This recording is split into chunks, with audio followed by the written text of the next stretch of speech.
Hello from Tax Nightmare Simplified right here. My job is to simplify your tax nightmares. Okay, so this is what I'm going to do today by trying to pick apart the new proposed $50,000 deduction for startup cost for brand new businesses that Kamala is proposing. I hope this is going to help anybody who is starting a new business, and I also am going to throw in a few things here for businesses who are already in business and how this is going to impact them as well. So hang in with me and let me get to the point. So the proposed plan is 50,000 business startup deduction. So I want you to make the difference that there is not a business credit, which means it's not guaranteed to receive the credit. It is a deduction from actually business startup expenses. Okay, so that means you have to incur these business expenses. Okay, so that is why I decided to call this plan the unicorn business plan because it's a very hairy, audacious goal.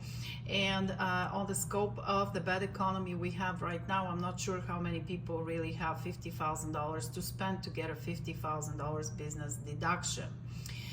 Anyway, that's a huge jump from the current tax law, which is only $5,000 business startup cost deduction. So that's why it sounds big, but how big is it is, that will be basically determined by your ability to get any credit or any finances to actually be able to substantiate that startup cost, because that cost must be paid to be deducted as a deductible business expense. And that's coming straight from the IRS website. I decided to save you some time so you don't have to go and fact check me. So these are the requirements by the law.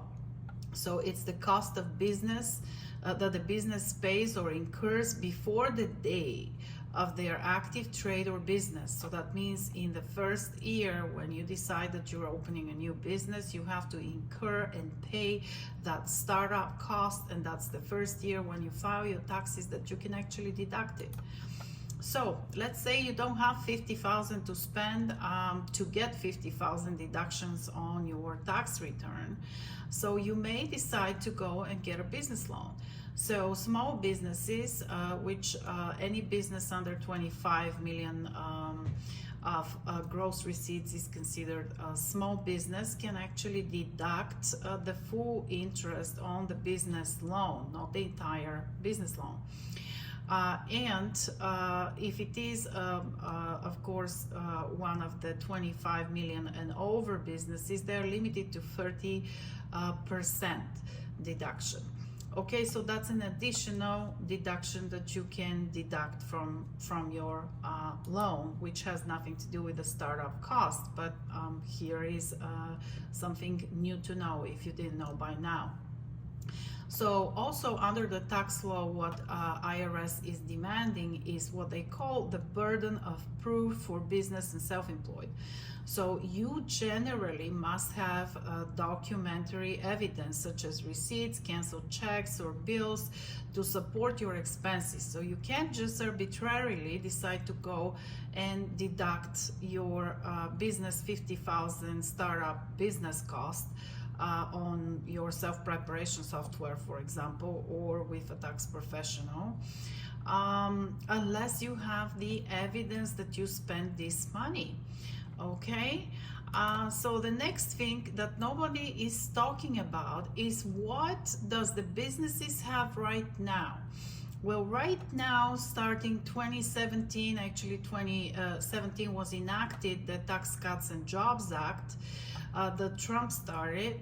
2018 through 2025, business owners, gig economy workers, it's basically small businesses can deduct 20% qualified business income deduction.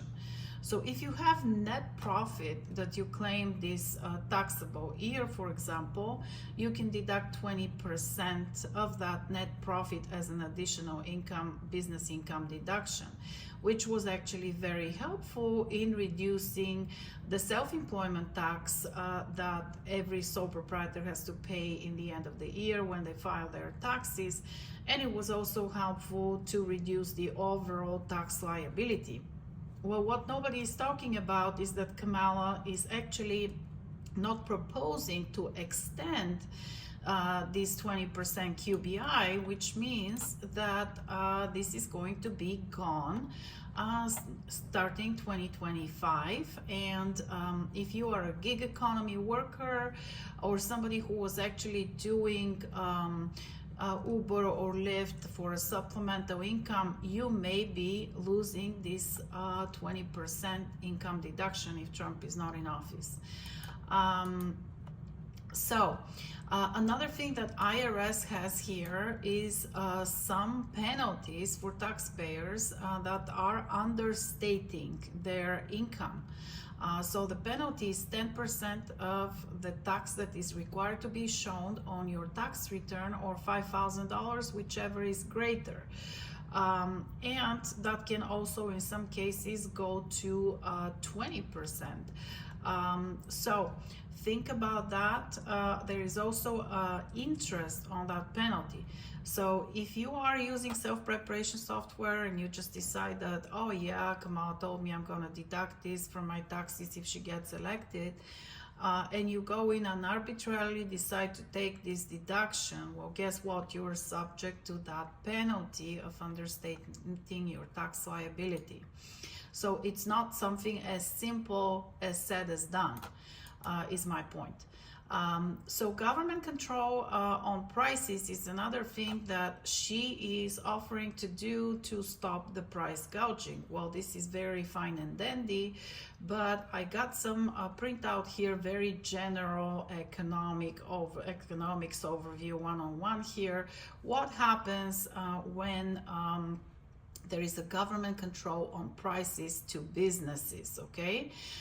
So the government imposed prices control can lead to the creation of excess demand in the case of price ceilings, and that can lead to shortage of illegal markets for goods that aren't otherwise available.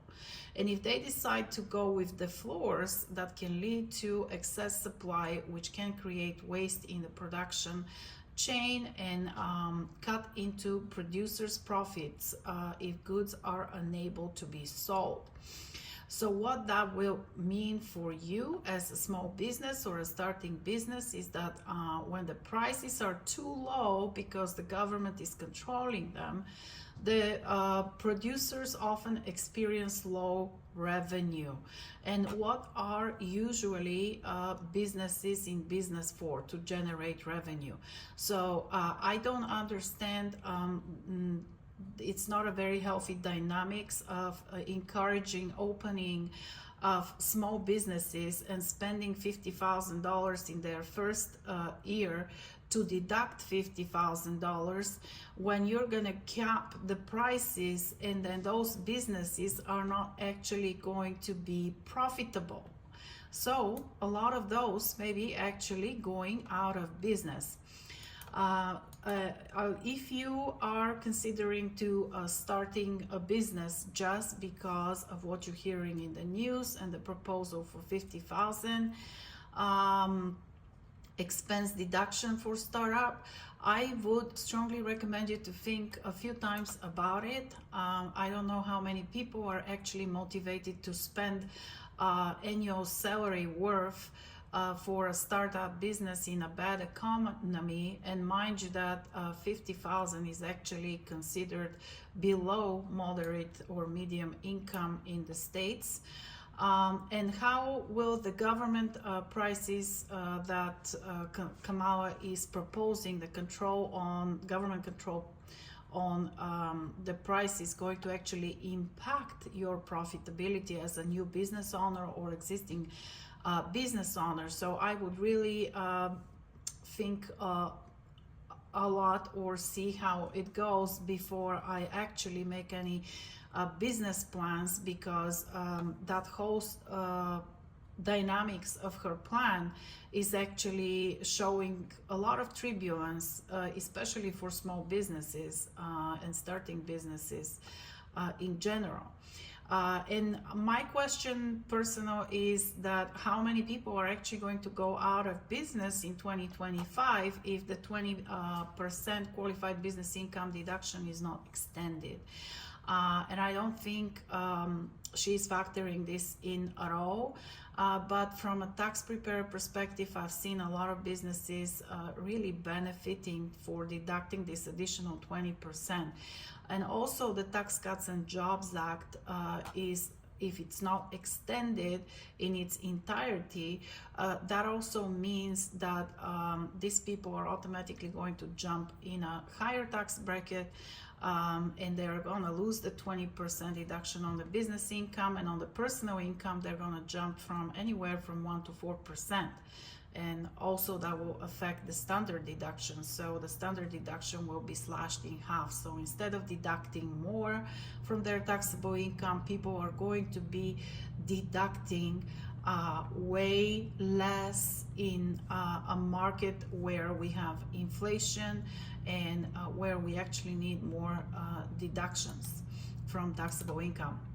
So if you need any personal consultation, I would recommend you to find me at www.taxnightmaresimplified.com and schedule a consultation. And I hope that this information helped you, and I wish you a good luck in the ever-changing business environment. And I do hope that it will work out for the best for all of us after it's all said and done. Thank you.